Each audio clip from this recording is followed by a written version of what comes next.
Hebreus, capítulo 12, versículo 28. Hebreus,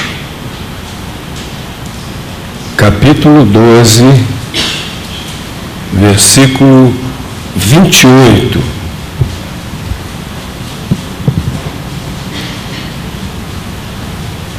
Hebreus, capítulo 12, versículo 28.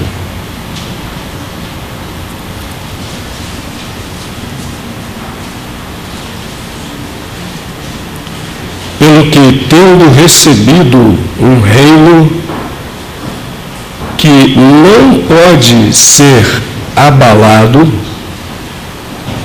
retenhamos a graça pela qual sirvamos a Deus agradavelmente, com reverência e piedade.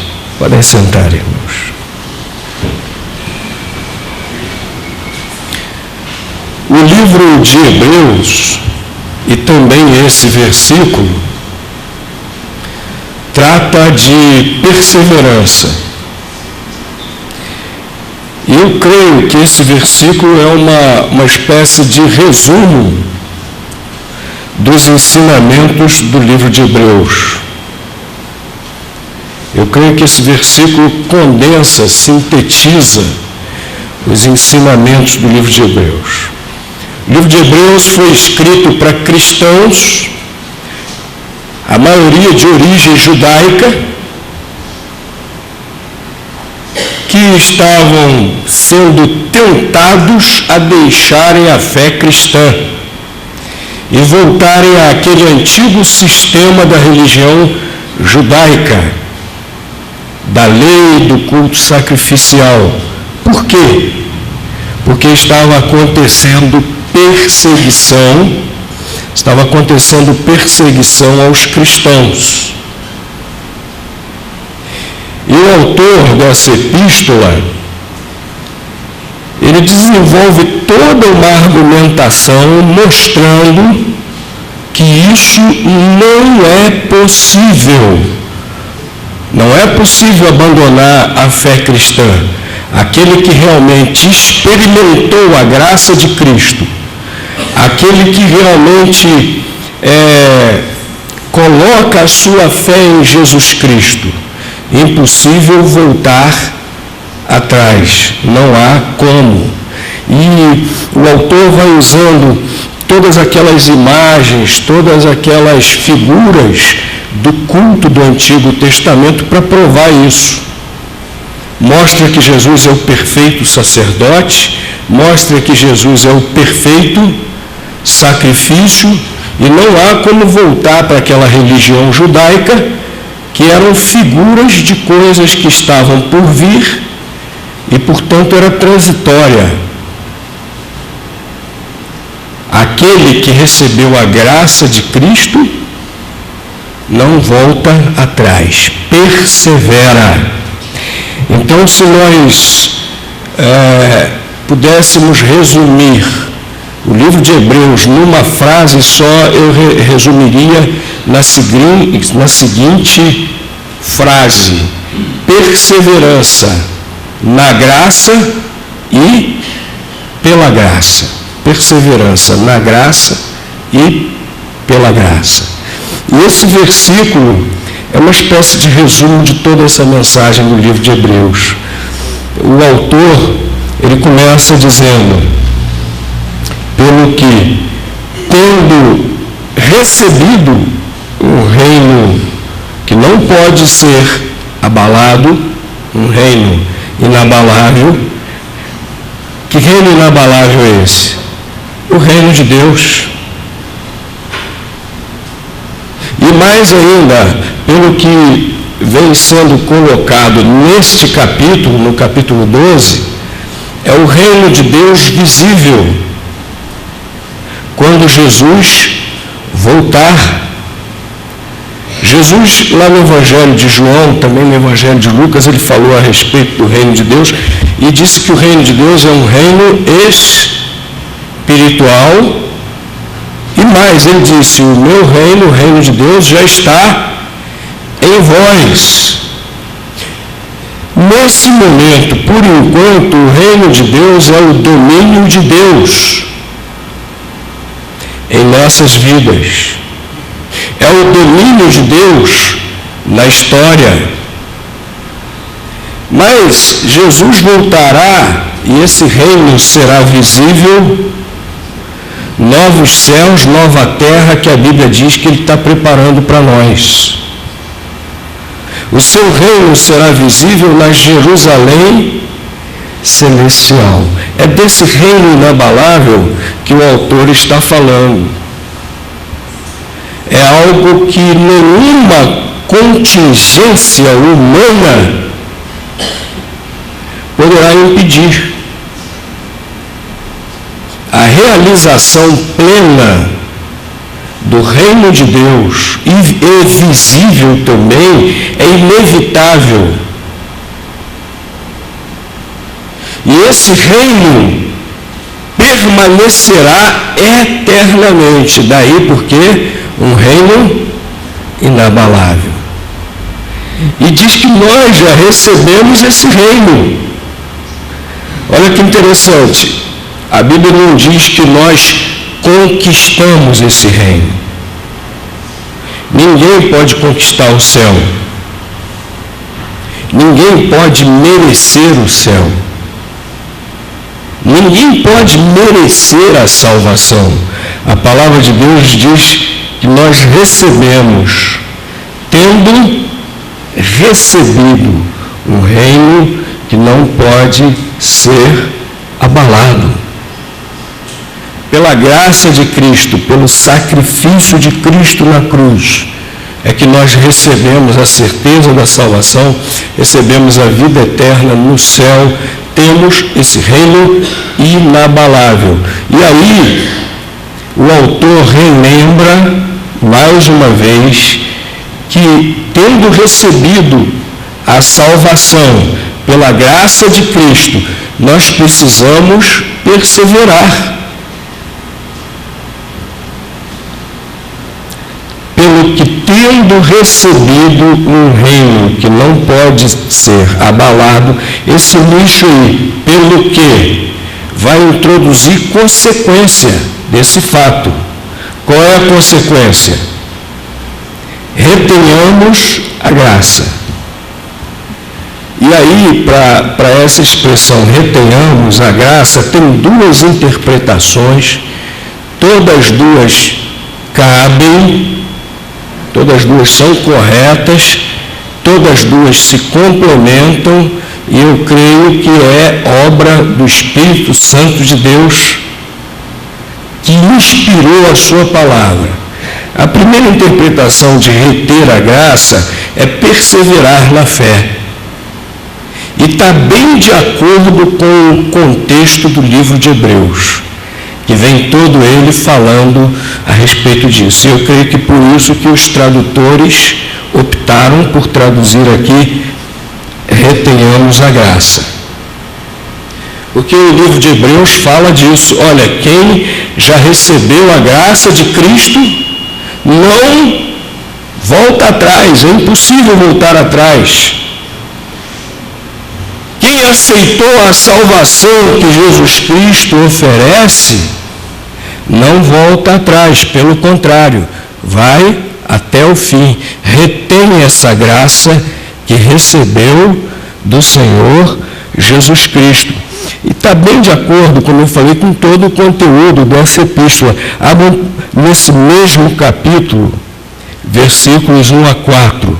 Portanto, nós também, pois que estamos rodeados de uma tão grande nuvem de testemunhas, deixemos todo o embaraço e o pecado que tão de perto nos rodeia e corramos com paciência a carreira que nos está proposta, olhando para Jesus, autor e consumador da fé, o qual, pelo gozo que lhe estava proposto, suportou a cruz, desprezando a afronta, e assentou-se à destra do trono de Deus. Considerai, pois, aquele que suportou tais contradições dos pecadores contra si mesmo, para que não enfraqueçais, desfalecendo em vossos ânimos.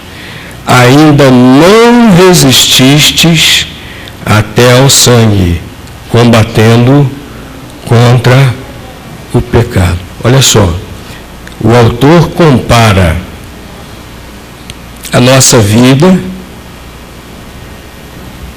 e a nossa vida como cristãos, como servos de Cristo. O autor compara aqui uma corrida. Ele fala aqui da carreira, né? A corrida. E ele fala que nós temos que correr até o fim. Seja lá o que aconteça, temos que correr e completar essa corrida. E olha como que o autor fala. Agora a imagem parece ser de um combate. Ele fala no versículo 4, ainda não resististes até ao sangue, combatendo contra o pecado. Um combate de vida ou morte que o soldado não abandona, mesmo havendo o risco de ser morto em combate. A vida cristã é assim. É como uma corrida que o atleta, aconteça o que acontecer, vai até o fim.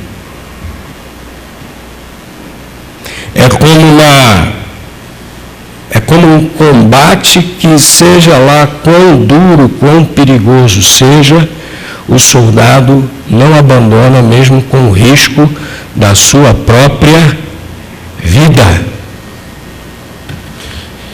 E os destinatários dessa epístola corriam justamente esse risco de derramarem o próprio sangue. Então isso é reter a graça, é perseverar na fé até o fim. Haja o que houver, seja lá o que tenha que se enfrentar. Quem realmente aceitou a salvação do Senhor Jesus Cristo pela graça, quem realmente pela graça de Cristo já recebeu esse reino inabalável, é dessa maneira que vai viver a sua vida. Pela fé em Cristo, até o fim, custe o que custar, seja lá o que tenha que enfrentar, seja lá o que tenha que passar, até mesmo se for necessário, morrer pela sua fé em Cristo, como muitos irmãos nossos fizeram ao longo da história. Estudando a história do cristianismo, nós constatamos que toda ela foi assim. Toda ela foi assim, a história do cristianismo. Os cristãos sempre enfrentando perseguição, sempre enfrentando risco de vida, e alguns até mesmo alguns não, muitos, até mesmo sendo mortos por causa da sua fé em Cristo. O que nós vivemos hoje, meus irmãos, de liberdade religiosa aqui no Ocidente, é algo recente, muito recente, se olharmos para toda a história do cristianismo. E é só no Ocidente, porque no Oriente, quase todos os países perseguem a fé cristã, quase todos os países perseguem o cristianismo. E no Ocidente também já está começando a perseguição religiosa. Lá nos Estados Unidos mesmo, que é considerado o grande país missionário, que era considerado um país de maioria cristã, infelizmente já não acontece isso já há um bom tempo. Mas nos próprios Estados Unidos, O Evangelho já está sendo perseguido em vários estados, em muitos estados. Estudantes e professores estão sendo punidos por manifestarem sua fé publicamente nos campos universitários e nas escolas. Eu li de um aluno que foi suspenso porque na hora do almoço abaixou a sua cabeça para orar silenciosamente.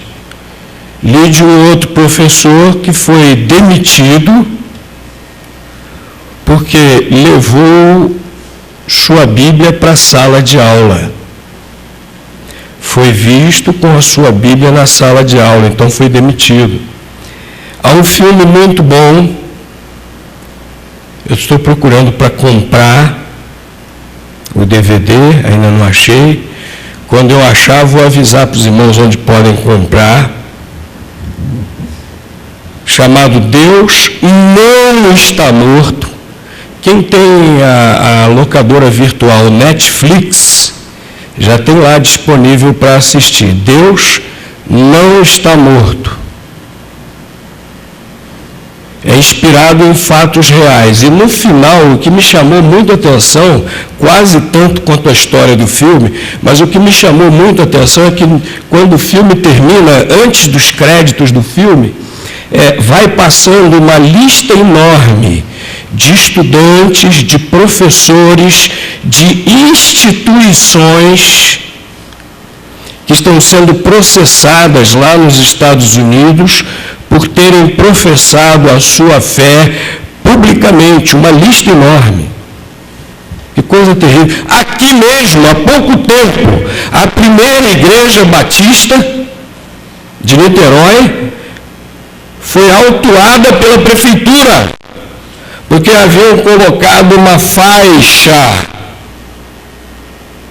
na frente da igreja escrito assim: estamos orando por Niterói, junte-se a nós. Estamos orando por Niterói, junte-se a nós. Só isso.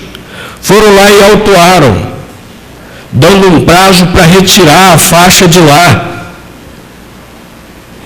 E a desculpa mais furada do mundo, disseram que era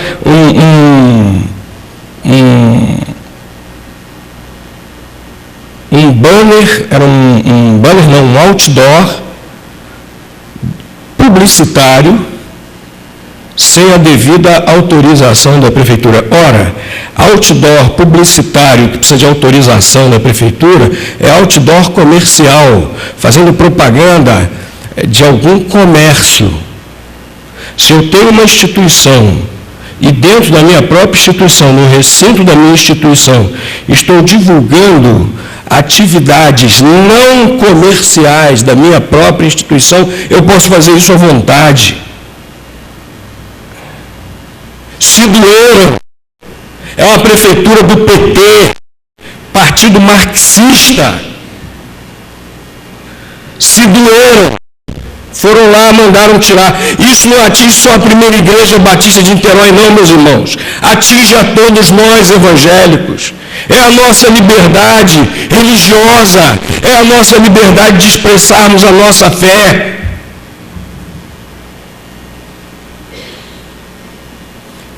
Ainda não combatestes até o sangue. Perseguição está por aí. Nós temos que estar prontos, meus queridos irmãos, a perseverarmos na nossa fé cristã, na nossa carreira cristã, até o fim. Tem gente que se converte a Cristo pensando que a vida vai se tornar um mar de rosas. E muitas vezes nós não podemos censurar essas pessoas, não. Porque o que está sendo divulgado por aí, pelos grupos da autoajuda, do evangelho da autoajuda, do evangelho da prosperidade, o que eles divulgam é isso, na TV, por toda parte. Vem aqui, vem na nossa igreja, entrega a sua vida a Cristo, tudo vai mudar, vai ficar tudo bacana. Dá sua oferta, etc., vai ficar tudo certinho. E aí muita gente vem e pensa que a vida vai virar um mar de rosas. Não vai, não.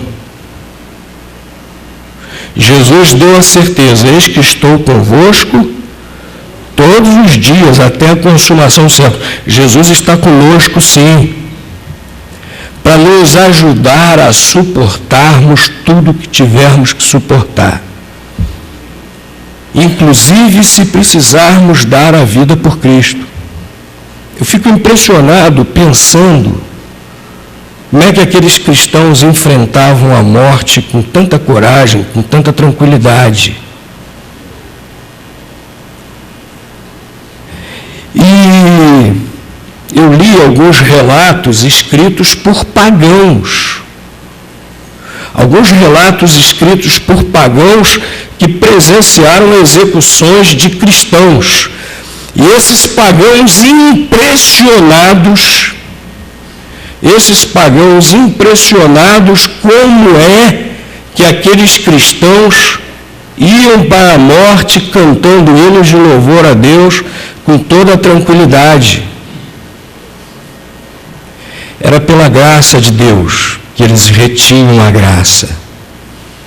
Pela graça de Deus. É Ele que nos capacita a corrermos essa corrida. É Ele quem nos capacita a, se for necessário, até morrermos por Cristo. É Ele quem nos capacita. Olha o que diz Filipenses, capítulo 1, versículo 6. Filipenses, capítulo 1, versículo 6.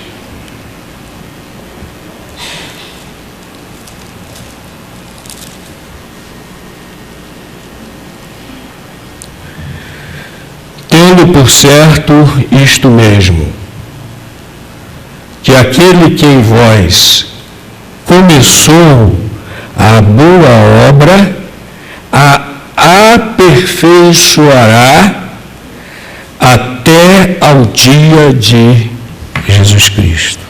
Olha só que maravilha. Tendo por certo isso mesmo.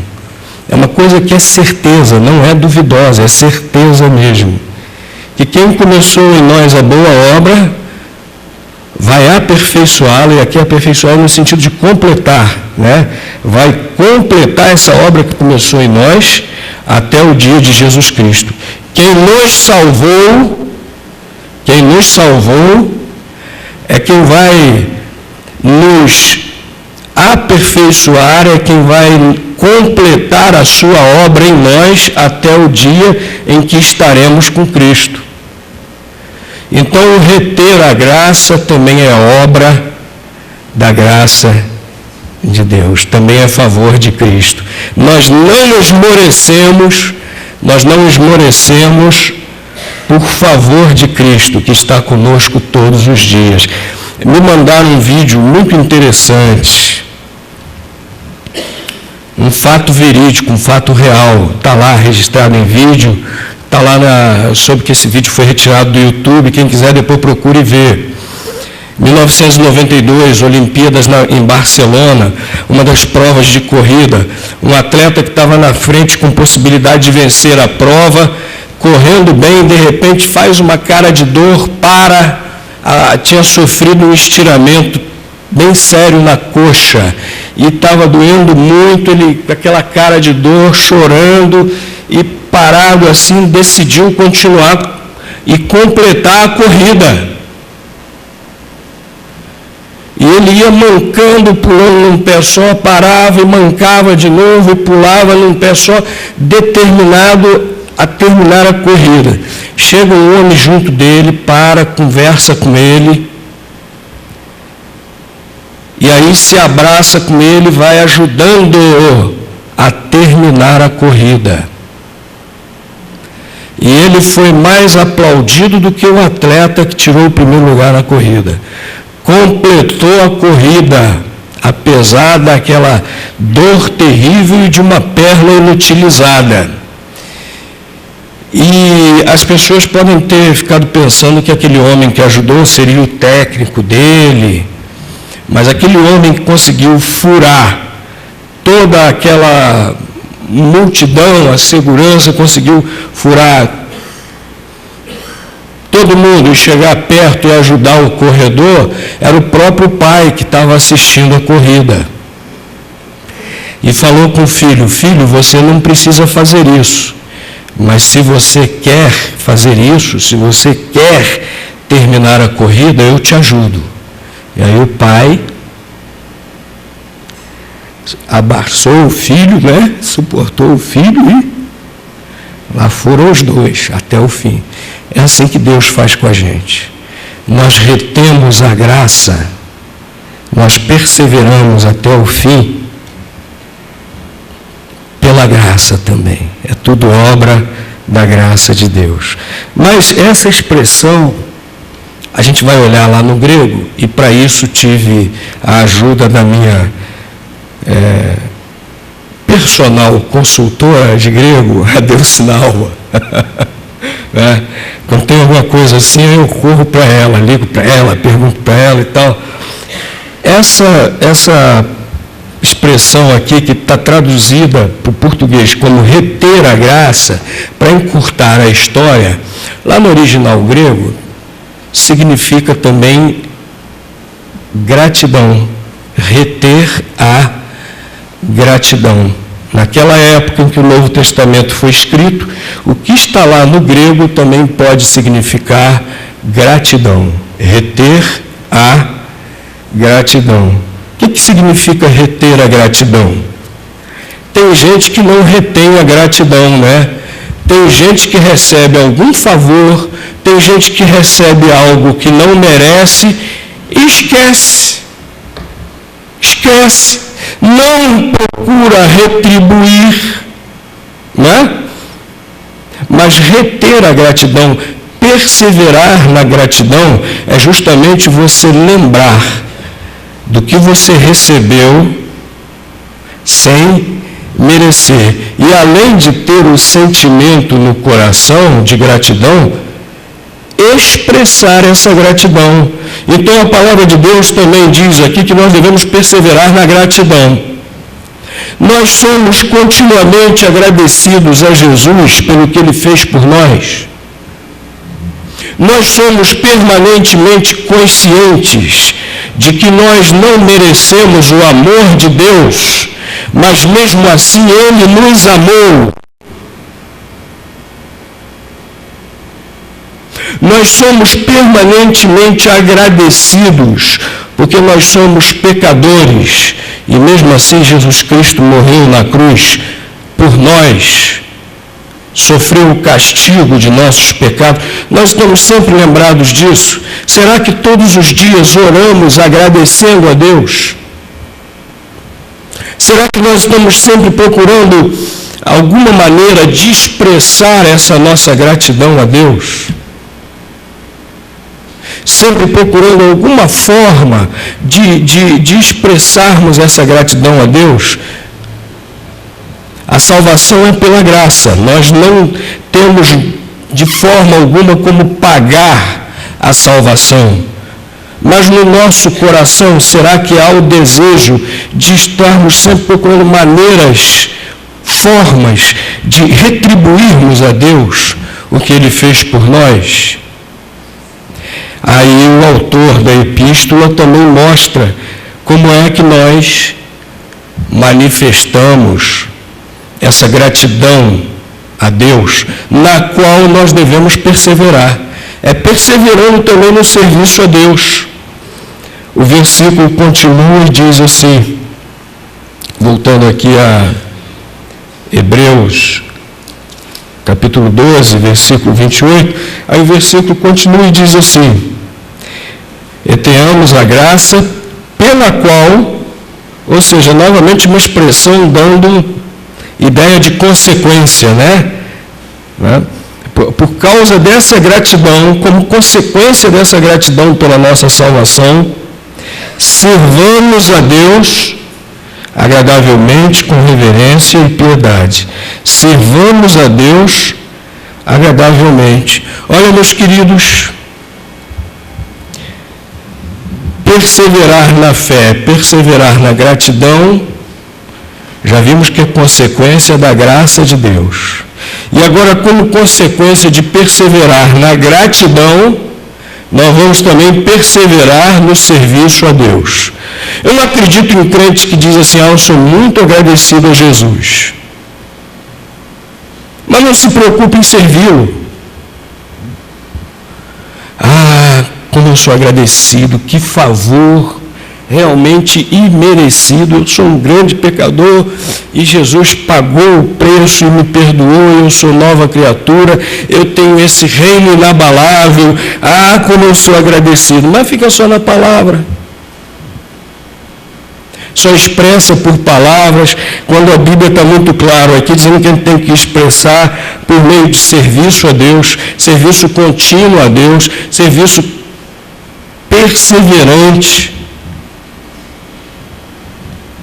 Se eu realmente sou agradecido, eu servirei a Deus. Eu vou perseverar nesse serviço a Deus. E é serviço agradável a Deus, que realmente agrade a Deus. Não algo que vai me agradar. Pode ser até que me agrade também, mas que não seja motivado, não um serviço que seja motivado pela minha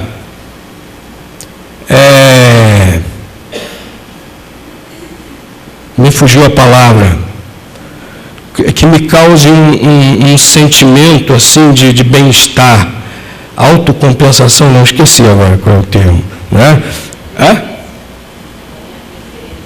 É da minha preferência porque vai me fazer sentir bem, né? Por diletantismo, né? Às vezes a gente faz alguma coisa na igreja ou qualquer outra situação, mas nós estamos enfocando a igreja. Nós fazemos algo às vezes quase como um hobby. Eu vou cantar no coral porque eu gosto de música. Eu vou cantar no coral porque eu sou grato pela minha salvação. E eu quero servir a Deus usando a música para falar dessa salvação. Eu vou para a multimídia, não estou dizendo que seja esse o caso dos irmãos que estão no coral, nem nos que estão na multimídia, não. Entendam bem. Eu vou para a multimídia porque eu sou vidrado em tecnologia, me amarro naquilo. Tudo bem, pode ser até que você goste muito disso, né? A Regina já me olhou assim meio de lado e sacudiu a cabeça, né? Não está porque gosta, está porque precisa, né, Regina? Está porque precisa, é isso aí. É isso aí. E às vezes até a gente vai fazer determinadas coisas para servir a Deus. Às vezes a gente vai fazer coisas até que a gente nem gosta muito de fazer. Mas que a gente olha na igreja, está precisando ser feito, eu vou lá e faço. Porque eu sou agradecido a Deus, porque eu sou agradecido a Jesus. Eu quero expressar minha gratidão servindo de maneira agradável a Ele, que agrade a Ele. E para ser agradável a Deus, o serviço precisa ser prestado com reverência e temor. Algumas versões trazem piedade. É piedade no sentido de temor. Lá no grego, o sentido mais exato é de temor. Piedade hoje tem a ideia de que você está tendo misericórdia de alguém, né? A língua é dinâmica, as palavras vão ganhando outros significados, né? Diferentes da época que a Bíblia foi traduzida em 1600 e pouco para o português, né? Mas a ideia no original grego é de quem está apreensivo, a palavra que foi usada, apreensivo com um incêndio na mata. E casa bem com o versículo 29 que diz, porque o nosso Deus é um fogo consumidor. É interessante que o apóstolo Paulo lá em 1 Coríntios diz que Deus vai colocar tudo à prova com fogo. Né? O apóstolo Paulo usa essa ideia lá em 1 Coríntios, que Deus vai colocar tudo à prova com fogo. Qual é a ideia? O fogo consome tudo que é perecível. Só permanece o que não é perecível, o que é bem feito, né? O que não é passageiro. Então a ideia aqui de temor a Deus é isso, que Deus está colocando tudo à prova. Ele é fogo consumidor. Deus conhece todos os nossos pensamentos, Deus conhece todas as nossas ações. Então nós temos que ter temor a Deus, nós temos que levar Deus a sério. Nós precisamos servir a Deus, né, levando Deus a sério. Se eu estou sendo negligente, Deus sabe. Se eu estou servindo por gratidão, Deus sabe e se alegra. Se eu estou servindo por qualquer outra motivação, até uma motivação de recompensa pessoal, pura e simplesmente, Deus também sabe e não se alegra. E servir a Deus também com reverência, para servirmos de maneira agradável, servir com reverência. Reverência é aquela consciência dos atributos de Deus que nos leva a reconhecer a sua glória e honrá-lo com o nosso viver. Reverência é isso. É consciência dos atributos de Deus. E essa consciência dos atributos de Deus nos leva a reconhecer sua glória e honrá-lo com nossas vidas. Nós temos que servir a Deus dessa maneira, reconhecendo os seus atributos, honrando em toda a nossa maneira de viver. Será que nós... Às vezes a gente vai servindo a Deus meio vai na valsa, né? A parábola dos talentos tem aquele servo que achou que podia servir a seu senhor de qualquer maneira, né? Aquela parábola fala sobre salvação, mas também tem esse aspecto aí. Um dos servos achou que podia servir no vai na valsa de qualquer maneira. E o que o Senhor falou para ele? Mau